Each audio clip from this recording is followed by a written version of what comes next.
আমি আজকে রান্না করছি সয়াবিন। তো এখানে ফুটন্ত গরম জলে সয়াবিন দিয়ে দিয়েছি, কড়াইয়ে পরিমাণ মতো আলু দিয়ে দিয়েছি। আছে একটি বাটা মশলা, যার মধ্যে আছে জিরে, আদা, চিনেবাদাম আর কাঁচা লঙ্কা। তো আলুর মধ্যে দিয়ে দেবো একটুখানি লবণ, একটুখানি হলুদ, আলুটার জন্য শুধু।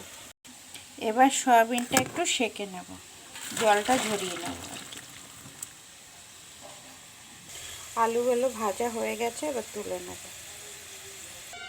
তেলের মধ্যে দিয়ে দেবো জিরে ফোড়ন, গোটা গরম মশলা ফোড়ন, দিয়ে দেবো বাটা মশলা আর কিছু কাঁচা লঙ্কা, দিয়ে দেবো পরিমাণ মতন হলুদ, পরিমাণ মতন ধনিয়া পাউডার, দিয়ে দেবো কাশ্মীরি লঙ্কার গুঁড়ো। মশলা থেকে তেল ছেড়ে এসছে, এবার দিয়ে দেবো ফ্যাটানো টক দই। মশলাটা হয়ে এসছে, এবার দিয়ে দেবো সয়াবিন। সয়াবিনটা চেপে জল বের করে নিয়েছি। সয়াবিনটা হয়ে গেছে, এবার ভাজা আলুগুলো দিয়ে দেবো। আলু দিয়ে এবার কষিয়ে নেব। সয়াবিন আলু কষানো হয়ে গেছে, এবার দিয়ে দেবো ভিজিয়ে রেখেছিলাম যে সয়াবিন জলটা, সেটাই দিয়ে দেবো গরম জল।